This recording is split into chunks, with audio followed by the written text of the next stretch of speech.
segunda charla, que es parte del Seminario Nacional de Investigación de aquí de la FCTEC. El día de hoy tenemos el honor de recibir una plática a cargo del doctor Giovanni Oseas Mérida Rubio, que lleva como título Control de un robot autobalanceado de 2 ruedas.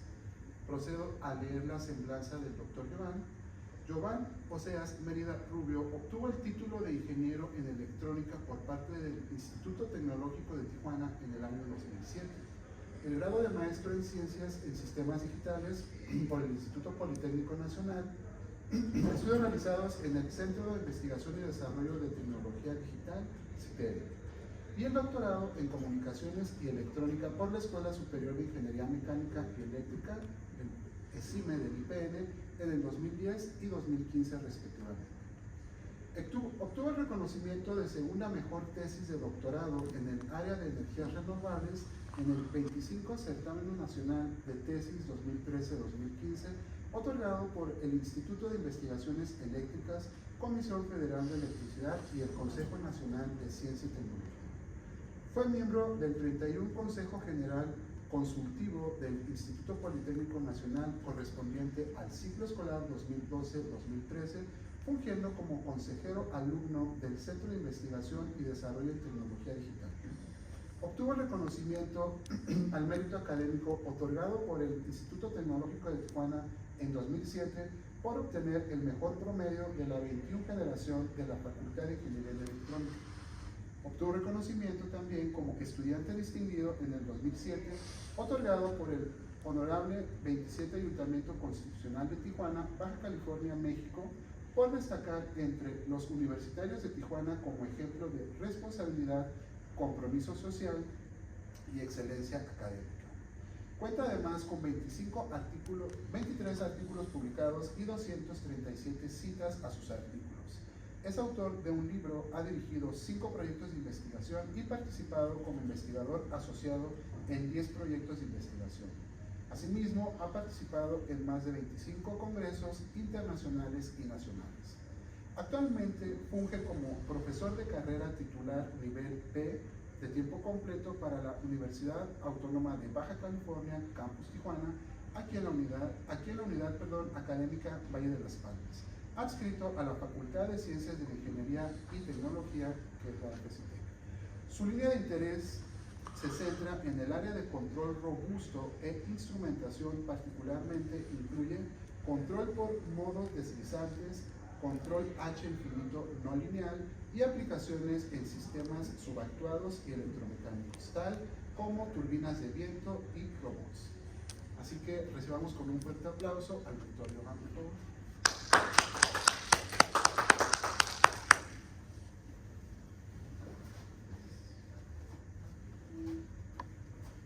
Bien, nos vamos a iniciar con la charla que titula Control de un robot autobalanceado de 2 ruedas. El contenido de la presentación abarcará los siguientes elementos: una introducción acerca del tema, pasaremos luego al modelo y definición del problema que vamos a resolver, luego el desarrollo a través del diseño del controlador y finalmente presentaremos los resultados y las conclusiones.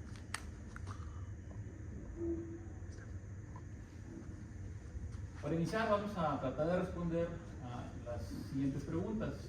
Primero, ¿por qué son importantes los sistemas de control? Una vez que definamos la importancia o justifiquemos el estudio del tema, ¿qué es un sistema de control? Y finalmente vamos a ver los elementos básicos que componen a un sistema de control. Esto para introducirnos al tema y luego poder comprender un poco acerca del control del robot de 2 llantas, que es el tema con el que estamos trabajando. Bien, ¿por qué son importantes los sistemas de control? Nosotros vemos que en la actualidad, conforme la tecnología va avanzando en las distintas áreas del conocimiento, genera que se vayan creando o fabricando sistemas mucho más complejos. Normalmente la complejidad está o la podemos medir en función de la cantidad de sensores y en función de la cantidad de actuadores que tiene un sistema. Entonces eso genera altos requerimientos y para poder cumplir con esos requerimientos nosotros vamos a utilizar pues el control automático, la teoría del control automático, que va a permitir realzar la calidad del producto, asegurar una minimización de la basura y de la energía, va a permitir la protección del medio ambiente, una mayor producción, márgenes de seguridad más altos y va a reducir el costo global. Algunos campos de aplicación pues están en la parte de las energías a través de hidroeléctrica, energías renovables por turbinas de viento, el área de la robótica, el área aeronáutica o espacial y obviamente el área del automovilismo. Solo por dar un ejemplo sencillo de cómo los sistemas de control se están integrando a los diferentes sistemas de nuestra sociedad, vemos aquí un ejemplo de un edificio inteligente. Al final de cuentas, la intención de cualquier sistema es pues, mejorar su desempeño, ahorrar energía, bajar los costos y demás, ¿no? Y que se nos ofrezca un mejor servicio de una manera autónoma, ¿no? Entonces, un edificio inteligente, vamos a ver que aquí tiene 9 subsistemas. Un medidor inteligente de energía, la parte de la iluminación, control de incendios, una supervisión 24/7, la carga de vehículos híbridos y eléctricos, medidores inteligentes de agua, la parte del clima, los ascensores y el acceso y seguridad del edificio, ¿no? Cada subsistema de control trabaja de manera independiente y como un conjunto, ¿no? Y permiten que el beneficio que nos viene a proporcionar pues sea mucho mayor. Si vemos ahora sistemas aún más complejos, como en el caso de los aviones, podemos nosotros ver que si lo descompusiéramos en cada una de sus partes, pues vamos a encontrar cientos de sistemas de control que trabajan primero de manera independiente y luego en conjunto para que al final de cuentas tengamos pues, la aplicación de poder viajar a través de este medio de transporte. Otros ejemplos, las robóticas, tenemos aquí lo que son los robots manipuladores, una línea de producción y pues no tenemos personas, ¿no? Estamos automatizando los procesos, haciéndolos más seguros, haciéndolo menos difícil para el ser humano. Tenemos otras áreas que están desarrollando como es la entrega de paquetes a través de cuadrotores, los robots que se llaman utilities, que hacen la función de un utility dentro de una empresa, es decir, ellos entregan o manejan el material que se va a utilizar en las células de manufactura para fabricar algún elemento o un dispositivo. Y la robótica, que es un poquito más complicada, es aplicada a tratar de emular o simular el desempeño de los seres vivos. Bien, pues ya vemos la importancia de los sistemas de control. Ahora, ¿qué es básicamente el control? Y es aquí que son sistemas dinámicos, son aquellas donde vemos el proceso natural, las cosas suceden, pues la intención es ir con el flujo de la vida, solo que para nuestra conveniencia nosotros vamos a ver lo que sucede y lo vamos a controlar. Vamos a tratar de que las cosas que ya sucedan de una manera que yo quiero. Entonces, siempre que se cumple ese principio, nosotros estamos controlando algo. ¿Qué componentes básicos vamos a encontrar en un sistema de control? Primero, el sistema o planta, que se utiliza mucho esta palabra en la jerga del lenguaje de ingeniería de control, y no es más que el sistema físico que queremos controlar. Puede ser pues, cualquier cosa, sistema mecánico, eléctrico, biológico, inclusive puede ser simplemente un sistema matemático, ¿no? No es necesario que exista para poder controlarlo. Además, luego de eso tenemos los sensores, que son los elementos que me van a permitir medir las variables de interés para que yo pueda estudiar el comportamiento, ver cómo es que se comporta y luego, mediante los actuadores, voy a generar una acción que va a hacer que la planta o el sistema tenga un comportamiento que yo deseo.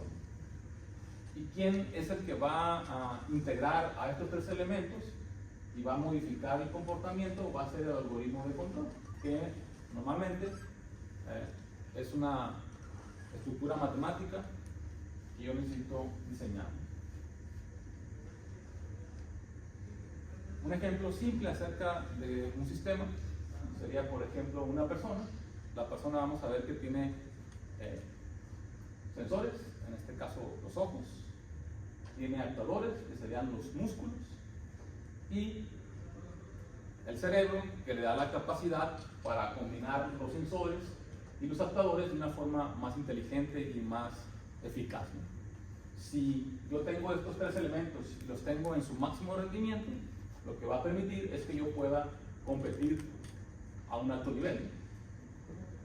Entonces vemos aquí cómo los sensores proveen los ojos, los actuadores los músculos, y la teoría de control va a proveer la destreza. En un diagrama a bloques, la planta la vamos a tener como aquella cosa que nosotros pensamos que necesita control. La entrada que voy a aplicar va a ser hacer que las cosas pasen, porque la planta se comporta de una manera deseada, y la salida pues va a ser el comportamiento que la planta tiene y el cual yo voy a necesitar observar. Ahora, debido a que existe lo que se conocen como perturbaciones, donde la perturbación es una entrada, pero es una entrada que yo no puedo definir o yo no puedo controlar. Esta sí la puedo controlar, pero esta no. Entonces, es debido a que en la naturaleza y en los diferentes procesos existen perturbaciones que yo necesito diseñar un sistema de control. Si no existiera esto, sería mucho más sencillo obtener una salida deseada simplemente aplicando la entrada necesaria. Eso se conoce como control enlazo abierto. Pero como la perturbación me va a modificar la salida y no puedo evitarlo, yo no puedo dejar este esquema así enlazo abierto. Tengo que hacer algo. Cuando la perturbación me modifica la salida, como yo la tengo que observar, tengo que hacer algo, ¿no? Y lo obvio es pues, modificar la entrada, pues para ajustarme, compensar el efecto que tiene la perturbación sobre mi sistema y obtener la salida. ¿Cómo logro eso? Usando lo que se conoce como sistema de control enlazo cerrado.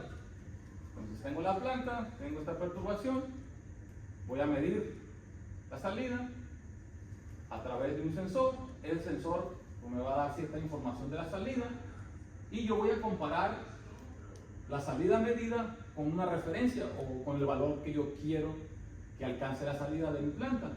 ¿Okay? Esto me genera un error.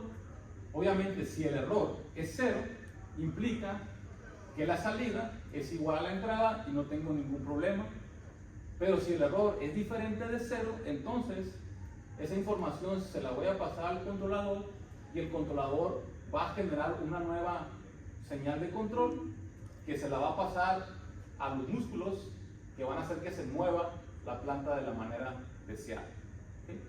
Entonces, cada vez que hay una perturbación que me lleve la salida a un valor distinto de la referencia, debido a que yo estoy observando de manera constante lo que está pasando aquí y estoy generando esta diferencia y estoy generando el control basado en el error, entonces cada vez que hay un cambio en la salida va a haber un cambio en la entrada y voy a estar corrigiendo el efecto que va a tener la perturbación sobre mi planta. Y de esta manera voy a poder controlar de tal manera que la salida siempre se acerca a la referencia, que es lo que yo busco. Dentro de los sistemas hay una de las clasificaciones que es que el sistema sea completamente actuado.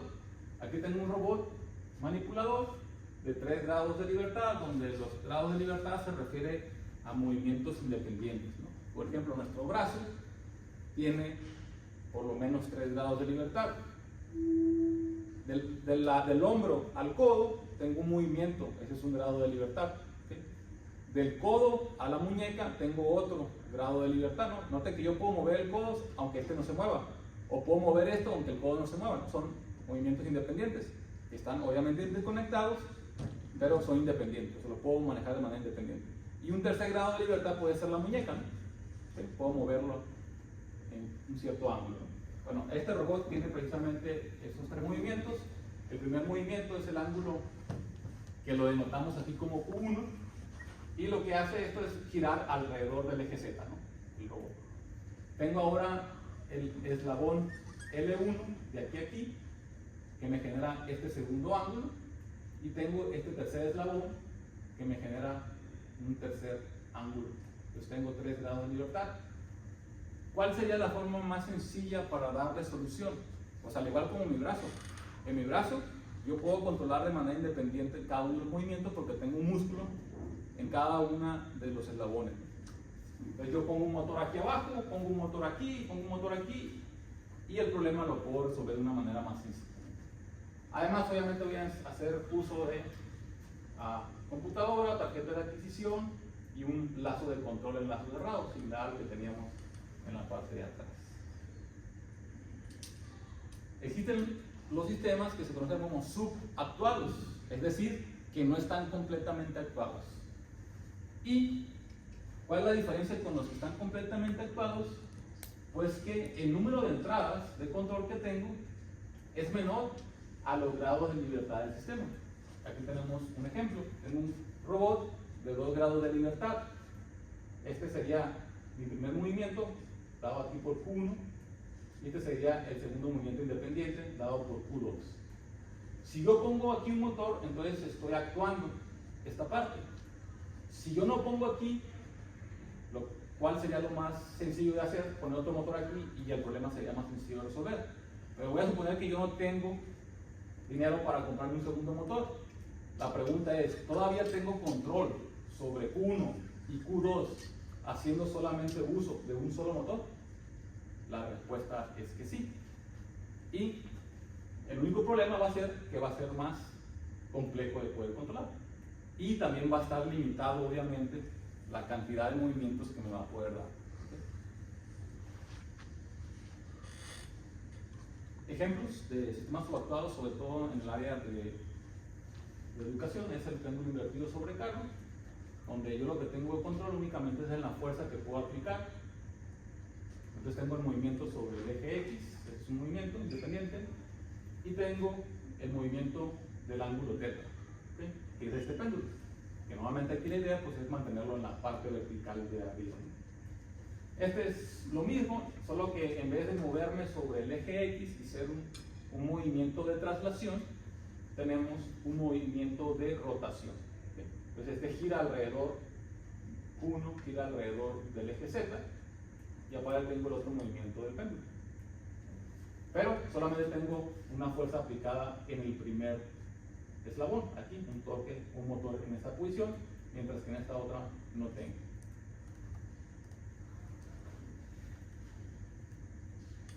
Aplicaciones de sistemas subactuados, con estos que ustedes seguramente han visto. Aquí tengo un cuadrotor y tengo un helicóptero. Normalmente la cantidad de movimientos independientes que tiene un cuerpo rígido si son de ingeniería saben que son 6.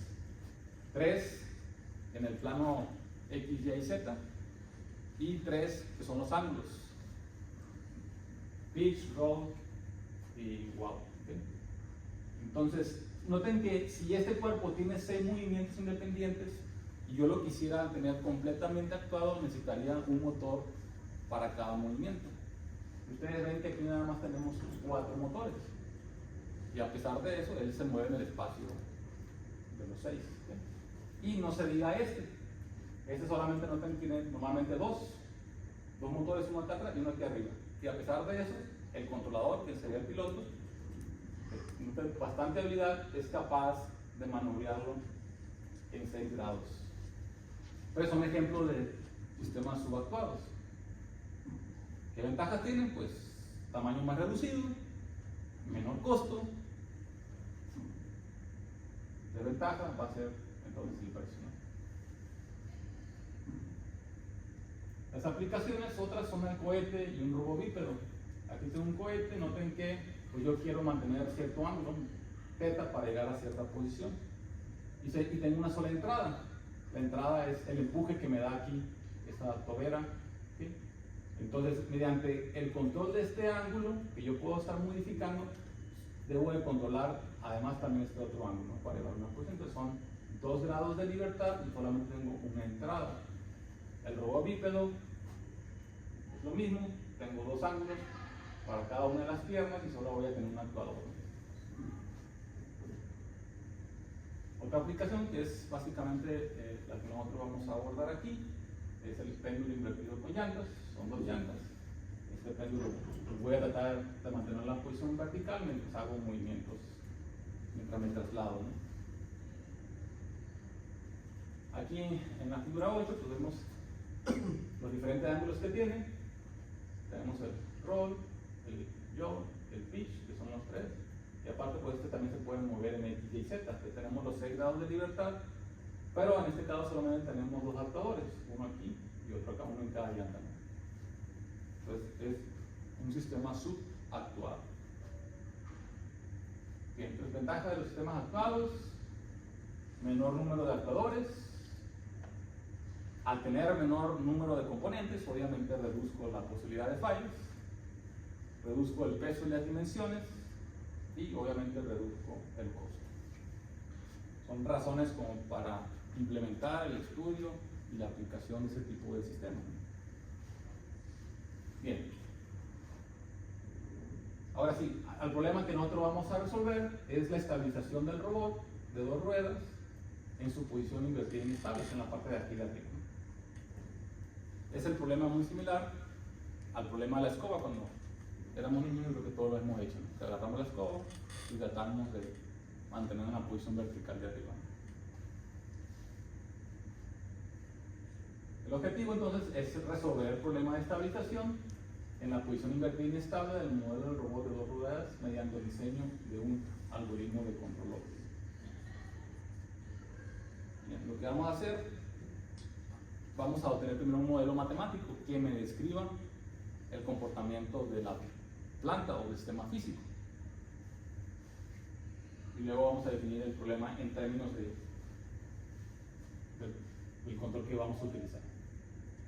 Okay, entonces, para obtener el modelo dinámico, que son un conjunto de ecuaciones diferenciales, se utiliza aquí las ecuaciones de Euler-Lagrange, que fueron las personas que propusieron su ecuación. Al hacer el desarrollo de calcular la energía potencial, la energía cinética, la diferencia de ellos me da el lagrangiano y luego la derivo una vez y dos veces, igualo al vector de torques y me lleva a la ecuación número 1 que tenemos aquí.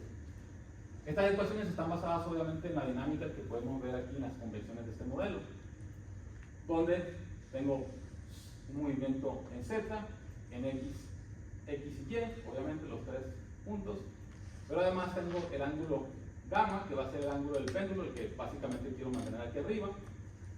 Tengo el ángulo phi, que es con respecto a el eje XY, y además tengo este ángulo que es el θ y que tiene que ver con el ángulo de las llantas respecto a la posición del péndulo.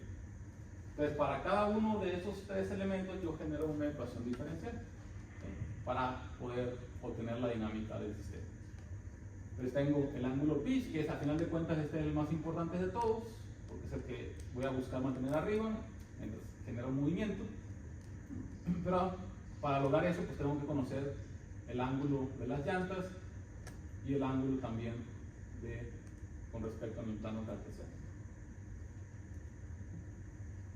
Pues aquí tenemos una serie de parámetros que son la gravedad, la masa del péndulo, la masa de la llanta, el radio de la llanta, el momento de inercia de la llanta, la distancia entre las llantas, distancia del eje de las llantas al centro de masa, momento de inercia en el centro de masa del pitch, momento de inercia del yaw en el centro de masa, la resistencia del motor de CD, la constante del par de motor de CD, la constante del motor de CD, momento de inercia, el coeficiente de fricción de las llantas y el suelo y el coeficiente de fricción entre el péndulo y el motor. Todos estos parámetros necesito yo conocerlos para poder implementar esta ecuación diferencial. Bueno, ya que tengo mi modelo matemático, ahora voy a diseñar una ley de control, denotada aquí por U, que va a resolver el problema de estabilización en la posición invertida inestable del robot de dos llantas. Vamos entonces al diseño del controlador. El modelo anterior que teníamos era un modelo no lineal, porque si notan aquí aparecen funciones no lineales, senos y cosenos, términos cuadráticos por aquí en la dinámica, como este, me hacen la ecuación no lineal. La estrategia de control que vamos a utilizar es un controlador lineal, por lo tanto lo que tengo que hacer es linealizar alrededor del punto de equilibrio. El punto de equilibrio del sistema va a ser cuando el péndulo está en la parte vertical de arriba, ¿no? Y ahí voy a llamar ángulo cero para mí. Para ahí va a ser el cero de referencia, ¿no? Y ahí es donde voy a tratar de mantenerlo. Entonces, al hacer esa consideración, la ecuación 1 la disminuyo y ya no me quedan los términos no lineales, ni los cosenios ni los cuadrados, ¿no? De las variables de interés. Luego, además a esta dinámica le voy a integrar la dinámica de los motores. O sea, el comportamiento del motor también afecta obviamente al desempeño del sistema. Al integrar esa dinámica, llego a la ecuación número 3, donde básicamente aquí tengo 3 torques, uno para cada uno de los ángulos. Y del lado derecho tengo la dinámica de las señales, donde tengo BL y BR, que son los voltajes que lo voy a aplicar a los motores del lado izquierdo y del lado derecho de las llantas. Y estas son básicamente las señales que yo tengo que diseñar. Bien, luego voy a pasar la ecuación 3 en una forma de representación diferente, pero que hace más sencillo el análisis. Ese tipo de representación se le conoce como espacio de estados, ¿no? Entonces lo que voy a hacer es definir un vector de estados donde van a estar todas las variables involucradas de la dinámica del sistema, los 3 ángulos, θ, gamma y phi, y sus respectivas velocidades. Aquí θ punto significa la derivada de θ, ¿no? Es la velocidad y la velocidad.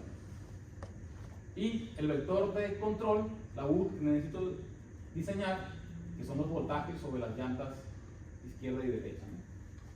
Entonces, al llevarlo a esta representación, la ecuación me quedaría de esta manera, ¿no? Donde aquí tengo x punto igual a, que es toda esta matriz, por el vector de estados, que es esto, más b, que es la matriz del control, por la entrada de control.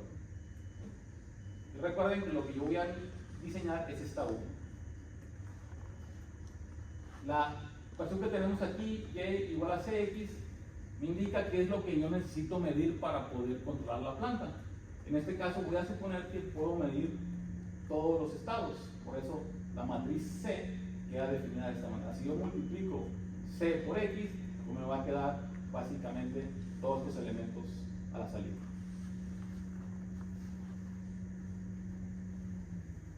Ahora, debido a que podemos nosotros reducir el orden del sistema por su dinámica, lo que voy a hacer, o lo que hacemos en este problema, voy a eliminar 2 estados. Voy a eliminar θ y alfa, porque son las posiciones, y aunque me ayudan a la hora de diseñar el controlador, no son estrictamente necesarias, las puedo omitir. Es decir, puedo omitir 2 sensores, y si yo puedo reducir la cantidad de sensores y puedo lograr, al final de cuentas, controlar la planta, pues me conviene. Entonces, por eso lo vamos a hacer. Entonces, en vez de tener un vector de 6 elementos, voy a tener un vector de 4 elementos únicamente. La entrada de control obviamente no cambió, y sería 5 con el sistema que vamos a trabajar. Bien, ok, ya que tengo la descripción de la planta en términos de variable de estado, voy a ver cómo se va a hacer la interconexión interna del sistema de control. Bueno, primero le tengo que decir cuál es la posición deseada, a la que quiero que se mantenga el robot de 2 grados. Esa información se la voy a pasar al algoritmo de control, ¿sí? Además, también al algoritmo de control recuerdo que tengo que pasar la posición actual del sistema, la tengo que estar midiendo constantemente. Además de leerla, la tengo que acondicionar, porque normalmente en las mediciones tengo ruido, y el ruido pues es una perturbación indeseada, y una manera de solucionar este problema es hacer una especie de filtrado de esta señal para que sea adecuada, ¿no? Aquí genero el error, se lo paso al algoritmo de control, tomo una decisión en función del error. Necesito, en este caso, un actuador que me va a amplificar la señal, en este caso el voltaje o la energía que se le va a aplicar a los motores, para que estos motores a su vez muevan al robot, ¿sí? Y obtengamos la posición deseada, ¿no? Y me mantengo ahí en el lazo cerrado. Entonces note que nosotros le suministramos las posiciones, y obviamente también tenemos que suministrarle la energía, ¿no? Bien. En la parte del controlador que vamos a diseñar se conoce como un control óptimo. Y lo que vamos a hacer, le voy a dar la referencia que yo quiero que mantenga el robot. En este caso la referencia es que todos los elementos se mantengan en cero, excepto el de la posición deseada, que es el ángulo deseado del péndulo. En este caso sí lo puedo variar, ¿no? Puedo decirle que se mantenga a 5, a 4, entre menos 10 y 10 grados se puede mantener. En este caso vamos a suponer que también es 0 para mantenerlo en la parte de arriba, ¿no? Entonces lo que tenemos que hacer es diseñar esta entrada de control. X lo conozco porque lo estoy midiendo, son todos estos elementos de aquí, los mido. Y lo que necesito calcular es esta, que es una matriz de ganancias. Es una manera de suministrarle la energía de manera inteligente al sistema. Si yo logro que cuando yo multiplico la matriz de controlabilidad del sistema por esta ganancia acá que estoy queriendo calcular, y esto sea mayor que A, la posición de los ejes vectores, yo voy a lograr que el sistema tienda hacia la referencia propuesta. ¿Cómo logro esto? Bueno, a través de minimizar una función de costo. Esta función de costo, yo tengo que escoger la matriz R y Q de manera inteligente para que yo pueda suministrar la suficiente energía y cumplir con el objetivo. Entonces aquí el problema a resolver es primero definir R y Q para luego, a partir de minimizar esta función, obtener una U apropiada. Y bueno, este sería el esquema de cómo se implementaría la ecuación simulada, ¿no? Tengo mi planta dada por las matrices A, B, C y D, tengo el controlador dada por esta ecuación, tengo el error, se lo paso y ya obtengo la salida deseada. Bien, entonces, mediante el método de prueba y error, sintonizamos Q y R, las buscamos en función de la dinámica del sistema, escogemos estos términos y resolvemos la ecuación de Riccati, que me va a dar una matriz P, y a partir de esa matriz P, ¿okay?, de la R que yo definí y de la matriz de control del sistema, obtengo lo que es las ganancias del controlador, ¿no?, que me llevarían a estos valores, ¿no? Noten que son dos vectores, ¿okay?, de 4 elementos. El primer vector es el voltaje que le voy a aplicar a uno de los motores y el otro de abajo sería el otro de los motores. Tienen los mismos valores en los primeros 3 elementos porque pues, yo nuevamente quiero que giren de manera igual, excepto en el último, donde noten que está cambiado simplemente el signo, y eso es para cuando yo me quiero mover, dar un giro, pues uno va a ser positivo y el otro negativo, y eso genera el giro, ¿no? Noten que eso yo no hice ese análisis, sino que la misma dinámica de la ecuación me muestra, oye, aquí yo puedo ver ese efecto, lo que necesito hacer. La misma estructura de control me lo está mostrando. Que si hubiera buscado hacerlo prueba y error, hubiera sido mucho más complicado poder encontrar esta matriz. Esa es la ventaja de usar la teoría de control óptimo. De manera automática nos permite diseñar un controlador. Bien, vamos a pasar a la parte de resultados. Okay, primero vamos a simular, tenemos algunas herramientas ahí que nos permiten hacerlo, como SimScape y Simulink.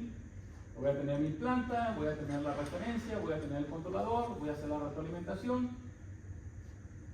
Y básicamente aquí lo que vamos a mostrar únicamente es cómo se mantiene la posición vertical de arriba del robot. Aquí muestro la posición del ángulo del robot.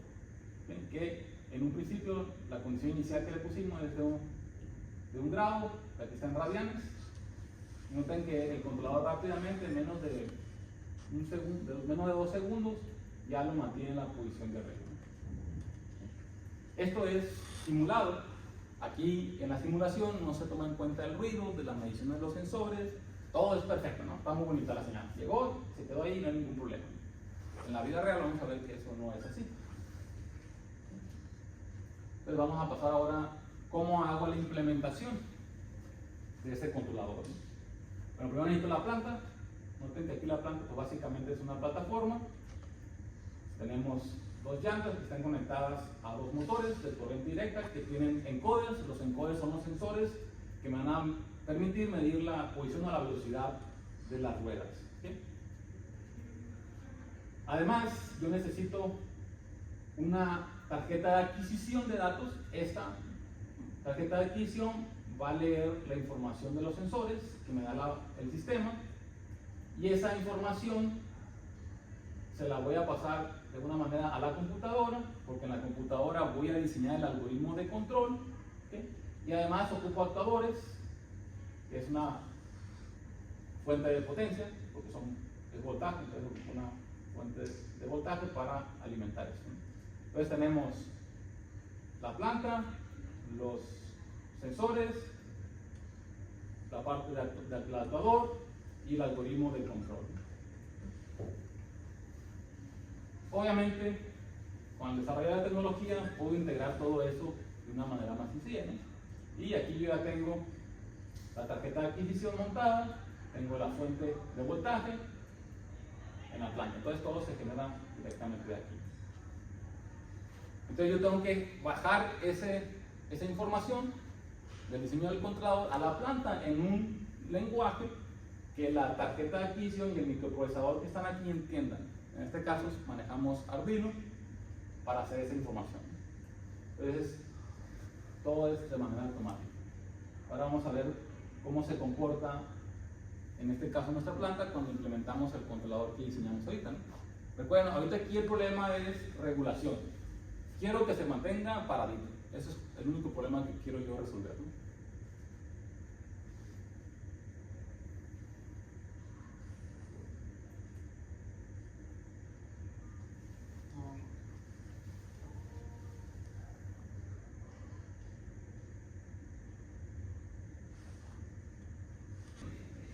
El robot se está autobalanceando de manera automática, manteniendo la posición vertical de arriba. Sin control, obviamente esa plataforma se caería por el peso. Ahí lo que voy a hacer es meter perturbaciones al sistema, que tratan en este caso de tumbar a la plataforma, y vemos cómo los motores, a través del controlador diseñado, mantienen al robot en la posición vertical de arriba. Entonces aquí estamos resolviendo lo que se conoce como el problema de regulación o de estabilización del robot.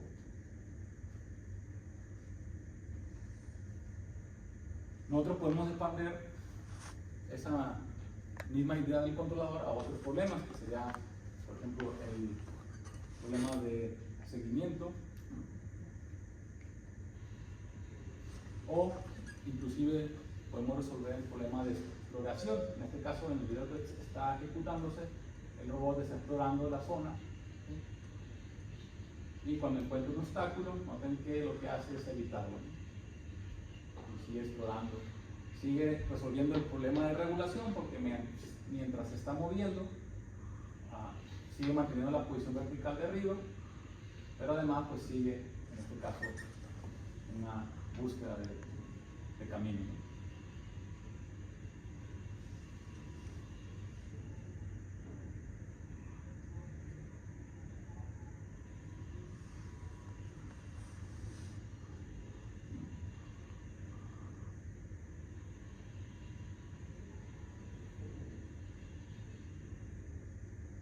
Para ello, obviamente, tuvimos que integrarle un nuevo sensor, el cual pues indica que tiene algo enfrente, ¿no? Y que hay que evitar.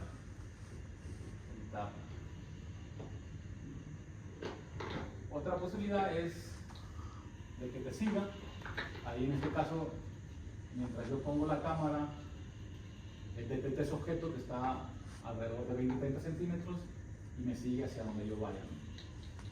Igual sigue siendo la base del problema de regulación, el diseño, solo que se agregan algunos conceptos ahí necesarios, ¿no?, para la aplicación.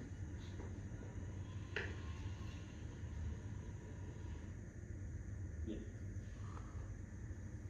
Como conclusiones, vemos que el diseño de control óptimo, que es la estrategia de control que nosotros implementamos aquí, es una herramienta pues simple y poderosa que permite controlar sistemas altamente no lineales, sistemas subactuados en este caso, y pues resolvimos el problema de estabilización en la posición vertical inestable del robot de 2 ruedas, cumpliendo pues las especificaciones de manera satisfactoria. Algo de referencias del trabajo y bueno, sería todo de mi parte. Si tienen alguna pregunta, adelante.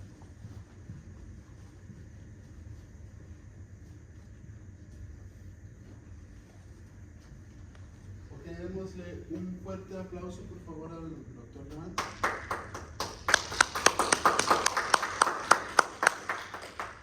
Muy bien, bueno, tenemos tiempo para algunas preguntas. No sé si alguien quiera hacer alguna pregunta, si tenga alguna duda con respecto a el tema que nos platica el doctor. Bueno, yo quiero comentar algo. A mí la verdad se me hace muy interesante. Yo creo que muchos de los estudiantes que se encuentran, principalmente los que están en tronco común, seguramente entran, ¿no?, con esa incertidumbre de que no, hay que las matemáticas, cuál es la aplicación real que se le puede dar. Y pues yo veo que aquí son muchas matemáticas, Giovanni. Creo que está muy aplicado y pues se me hace muy interesante, ¿no? Ahora, dentro de los programas educativos que se ofertan aquí en la FCTEC, ¿quiénes consideras tú que tiene o que le pueden dar más aplicación a este tema que tú abordas? Pues el programa educativo que es más afín sería ingeniería mecatrónica. ¿Por qué? Porque ustedes notan el sistema que estamos trabajando, pues es un sistema mecánico, un sistema electrónico, un sistema que tiene computación y que tiene además control. Y la mecatrónica son las 4 áreas que la componen. Entonces sería la carrera más afín. Eso no implica que un ingeniero en electrónica o un ingeniero quizás mecánico o aeroespaciales probablemente podrían, pero obviamente necesitarían algunas otras habilidades que tenían que adquirir por ellos mismos. Ok, porque sí veo que hay conocimientos tanto de la parte de programaciones que trabajan en Arduino, más la parte electrónica, o sea, son varios componentes, ¿no?, que se integran. Y por ejemplo, vi que los videos que grabaste fueron aquí en la facultad o son. Sí, son. ¿Ustedes armaron aquí con los chicos de mecatrónica? No, ese robot, nosotros lo que hicimos es comprar la estructura física, nosotros hicimos la parte del control. No, pues la verdad se me hace muy interesante. Y por ejemplo, si hay chicos de alguno de los programas, principalmente pues mecatrónica, no sé, que se quieran integrar a algún como proyecto de investigación, no sé si hay la posibilidad de hacer alguna tesis o algo contigo. Sí, pueden acercarse aquí conmigo o con otro maestro de mecatrónico, porque algunos de ellos también trabajan en cosas similares, que hacen con nosotros y estamos abiertos a trabajar en artículos o tesis y así lo desean. Excelente, ¿no? Pues muy interesante. Bueno, si no hay más preguntas, dudas o algún comentario, procedo a leer lo que es la entrega y lectura de la constancia, que dice así. Dice: Universidad Autónoma de Baja California, Facultad de Ciencias de la Ingeniería y Tecnología, Unidad Valle de las Palmas, otorga la presente constancia al doctor Jovan Oseas Mérida Rubio por su participación como ponente en el Seminario Nacional de Investigación con el tema Control de un robot autobalanceado de 2 ruedas, presentada ante la comunidad universitaria de esta facultad. Tijuana, Baja California, México, a 5 de septiembre de 2024, por la realización plena del SER, firma nuestro director, el doctor David Abdel Mejiante. Muchas gracias, un aplauso. Muchísimas gracias. 12 en punto. Muchísimas gracias por acompañarnos en que fue nuestra segunda plática. Recuerden registrar su asistencia en el código QR que se encuentra por ahí circulando. Y pues eso sería todo. Nos esperamos la siguiente semana. Hasta luego.